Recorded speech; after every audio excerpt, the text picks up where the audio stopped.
Ecclesiastes 1:9.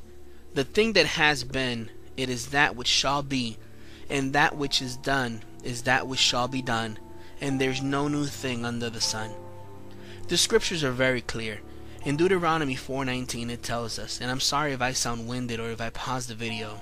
I'm still having a little bit, breathing issues.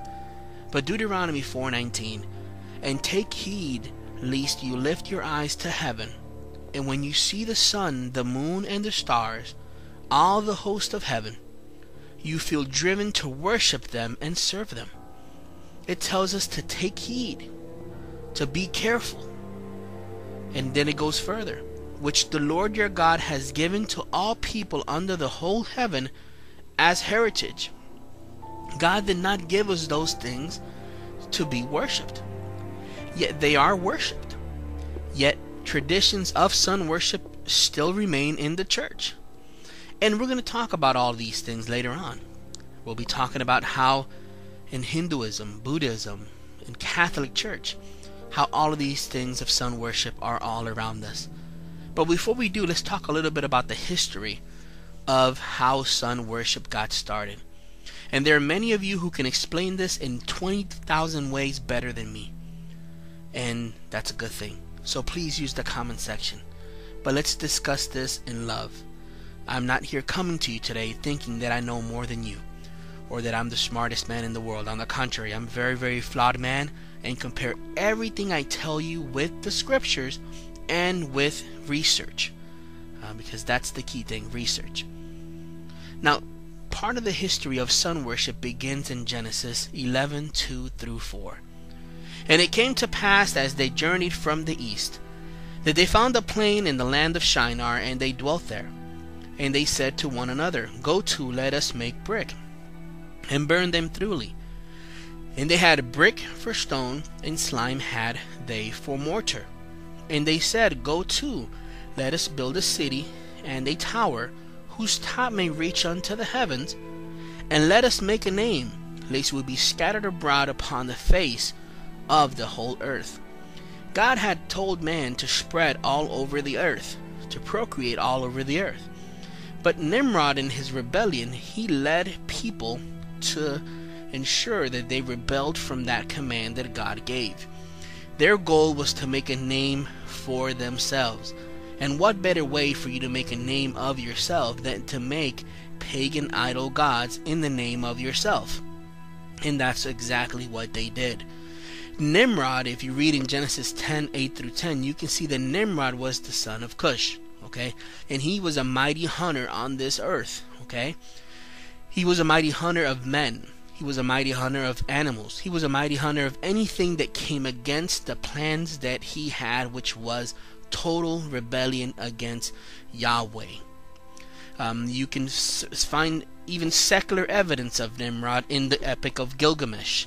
The Epic of Gilgamesh, it's about, the long story short, about a legendary hero who came to fight against the one who brought the global flood. Osiris, in the secular, in actual history, Osiris was Nimrod. So these are things that you can see even in the secular. So it's amazing to me that people reject the scriptures, and when the scriptures are accurate and correct.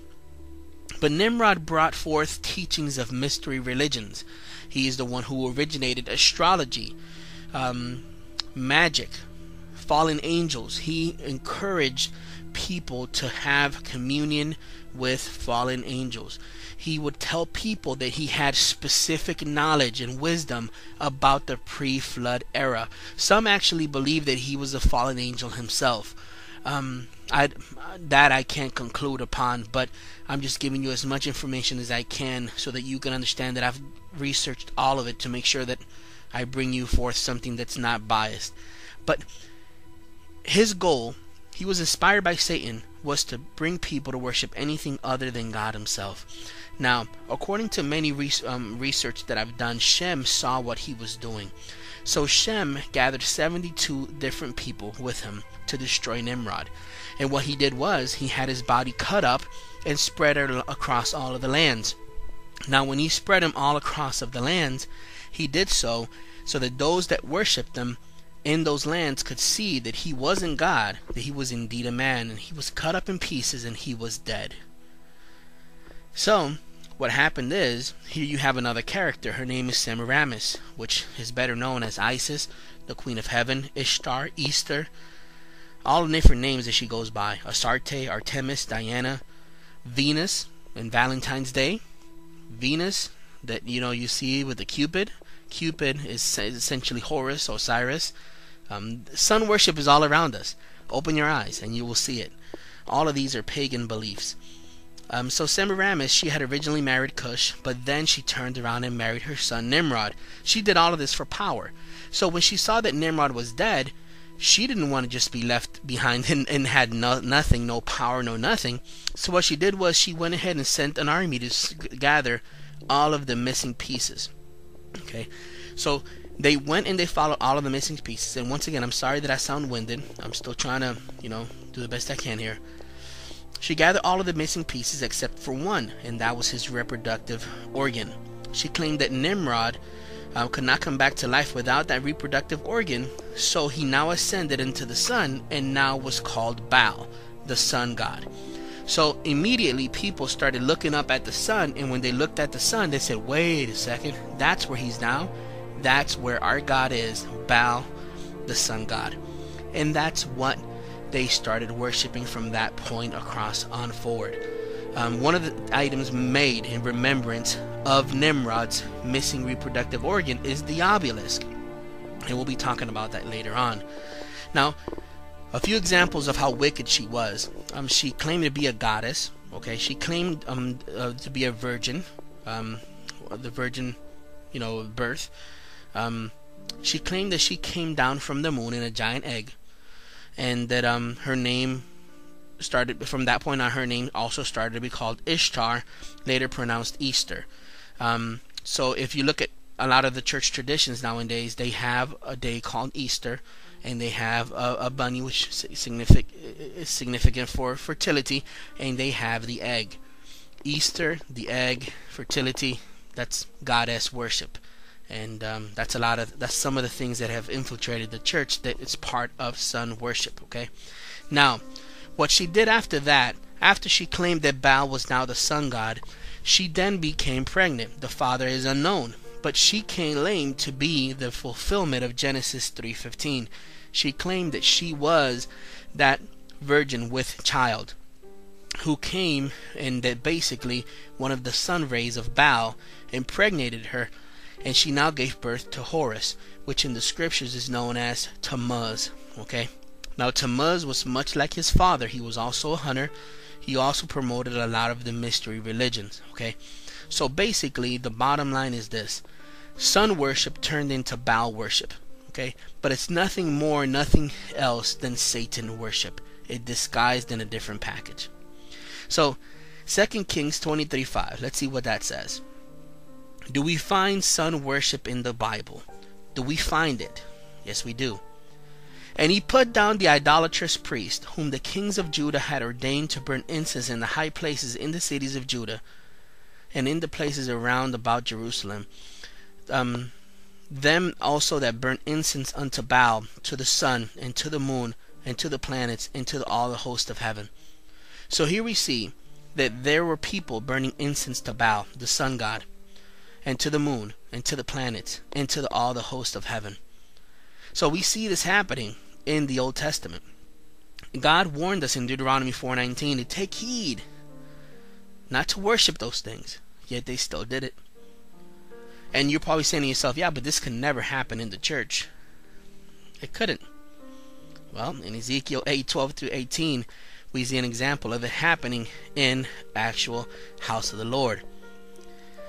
Then he said unto me, Son of man, hast thou seen what the ancients of the house of Israel do in the dark? Every man in the chambers of his imagery, for they say, the Lord sees us not, and the Lord has forsaken the earth. He said also unto me, Turn ye yet again, and thou shalt see greater abominations that they do. Then he brought me to the door of the gate of the Lord's house, which was towards the north, and behold, there sat women weeping for Tammuz, weeping for Baal, my brothers and my sisters. That was sun worship. Then he said unto me, Hast thou seen this, O son of man? Turn ye yet again, and thou shalt see greater abominations than these. And he brought me into the inner court of the Lord's house, and behold, at the door of the temple of the Lord, between the porch and the altar, were about 25 men, with their back towards the temple of the Lord, and their faces towards the east, and they worshipped the sun towards the east. So we see in 2 Kings 23:5 that there was sun worship. I'm going to pause for a moment. Hold up. Alright, I'm back. And we see also that in Ezekiel 8:12 through 18, we see that there was sun worship there as well. So this is something that happened then in the house of the Lord, and this is something that's happening now in the house of the Lord. There's a lot of Masonic pastors in seminary schools.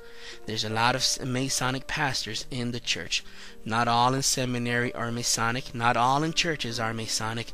But I'm going to read you an excerpt from a magazine.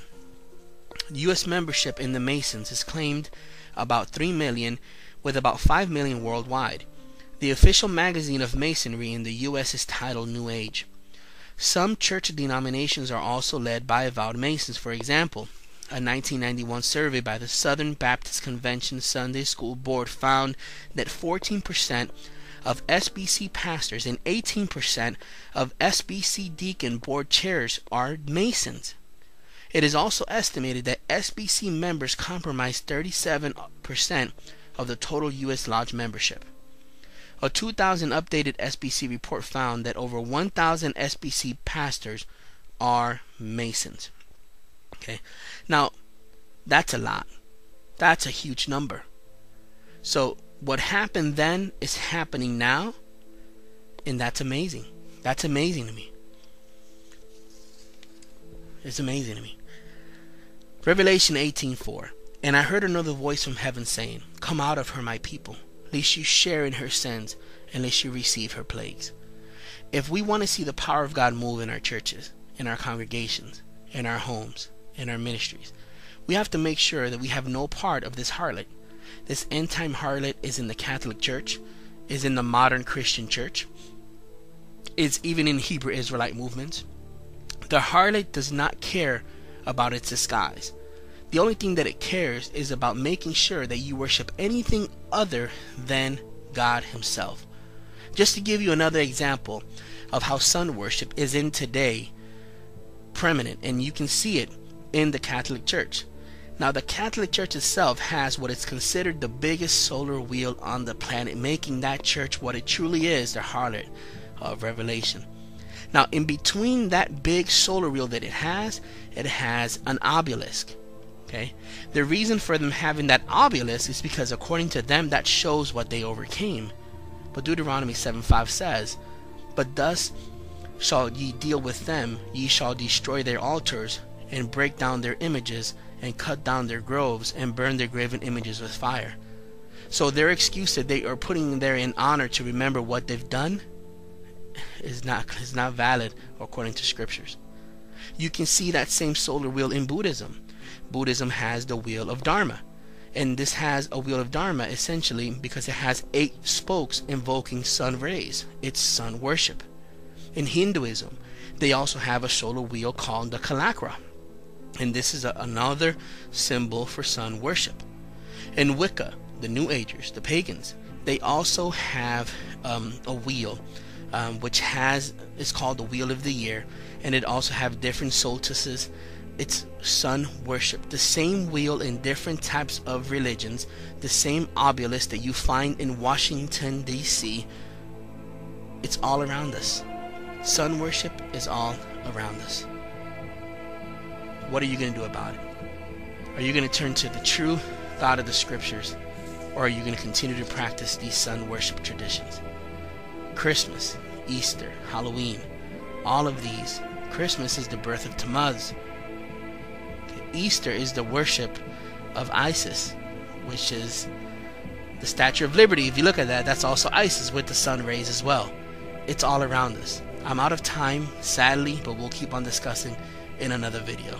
My limit is now 15 minutes, which is not good. But God bless you. Hopefully you enjoyed at least this portion of it. God bless. Another video is coming.